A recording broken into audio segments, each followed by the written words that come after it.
Hi, I'm Michael and welcome to Michael's Matters. And with the newest inflation information having come out early this year at a whopping 7.5%, everybody from CEOs down to the normal folks like you and me are noticing big changes in the cost of basically everything.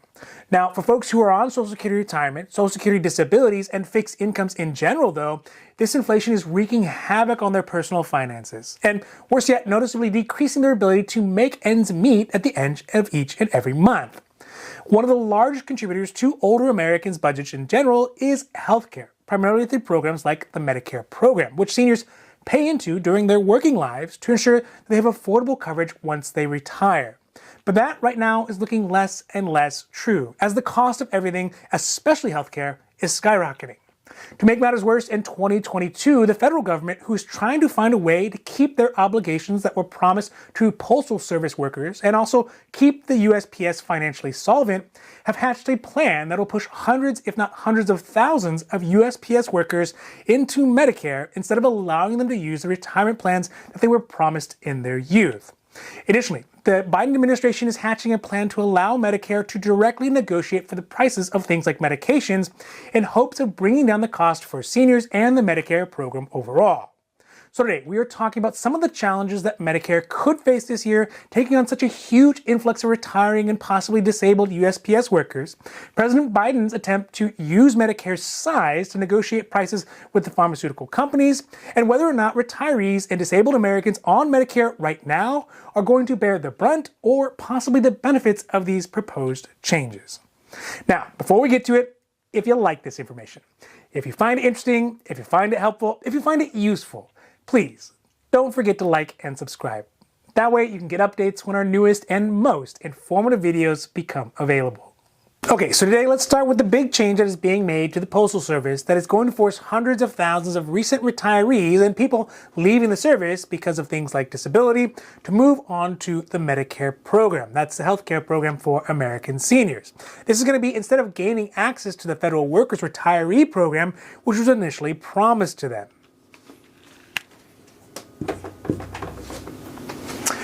So the long and short of why this is happening is, as always, it's going to be because of money. The USPS is so deep underwater right now that with regards to their budget, that scuba diving dolphins probably would not be able to reach the bottom of it.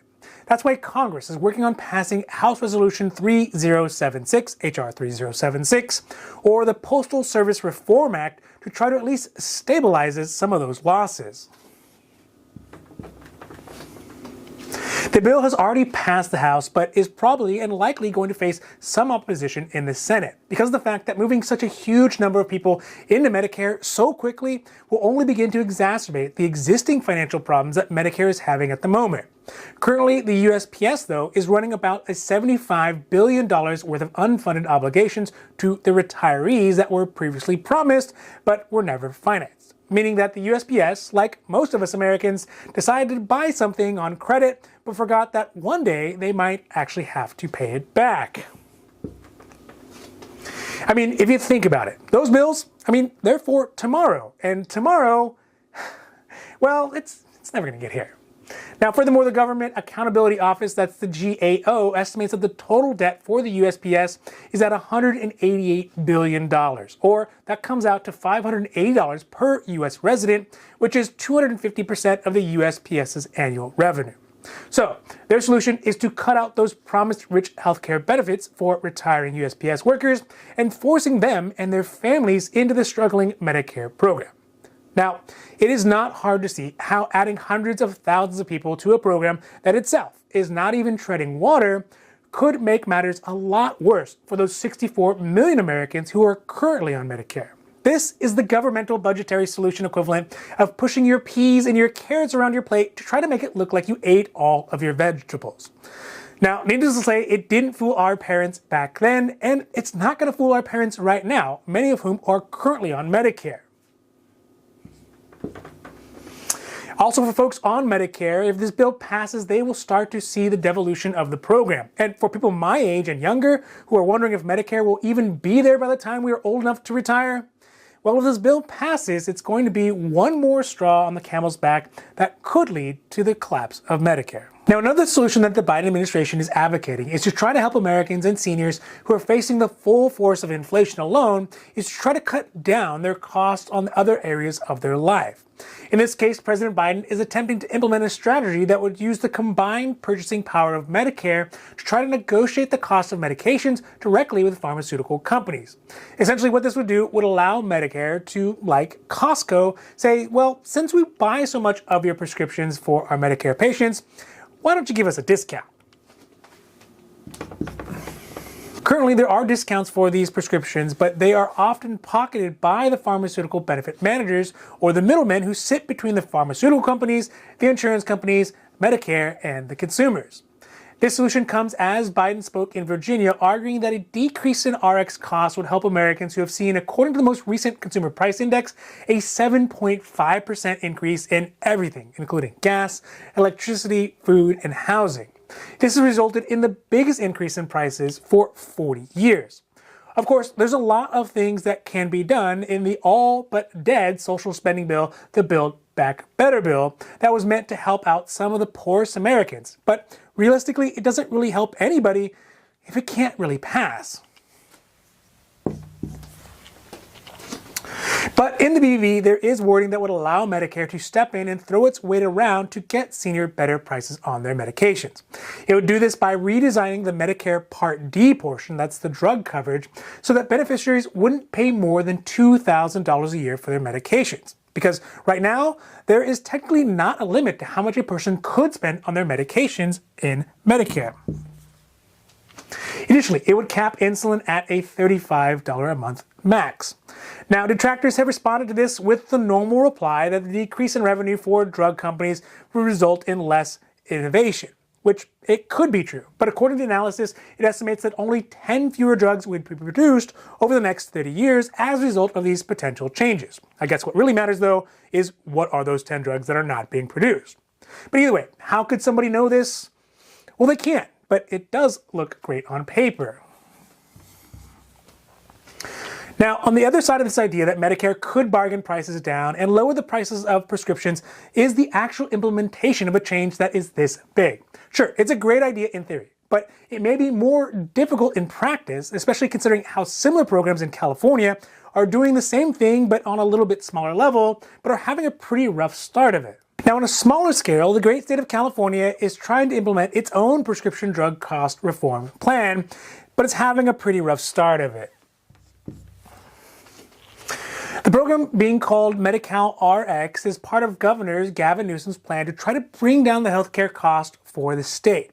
His administration has implemented this program that would use the negotiating power of Medi-Cal, that's the state's Medicaid program, to try to negotiate the cost of RX for low-income Californians.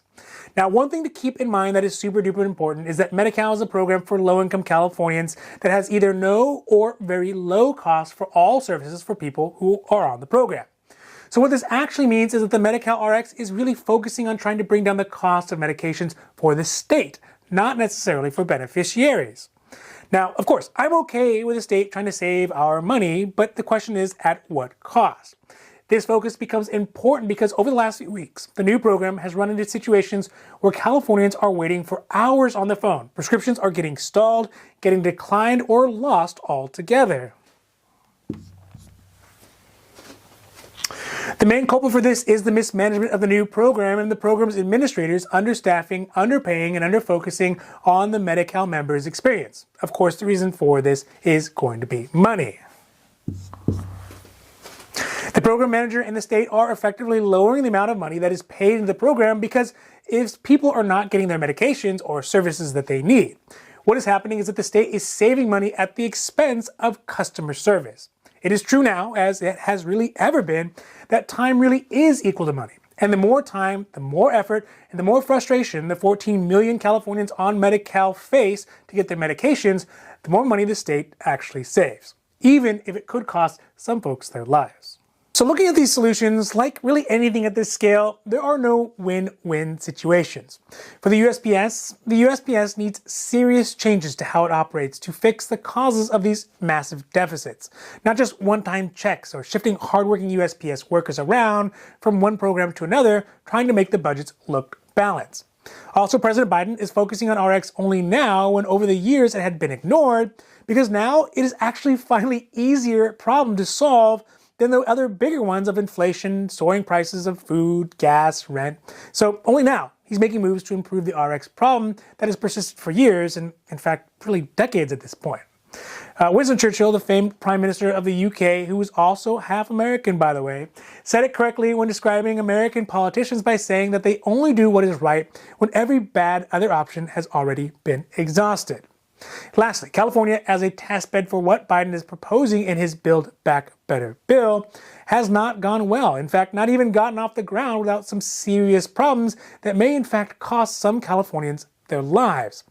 The truth is, especially in this case, is that when it comes right down to it, government programs like this are always going to be exchanging money savings for things like convenience, customer service, and options. And that isn't right for California, nor is it right for the USA. So that's it for today, and I hope that you found this video interesting, helpful, or at least useful. And if you did, please don't forget to like and subscribe. That way you can get updates when our newest and most informative videos become available.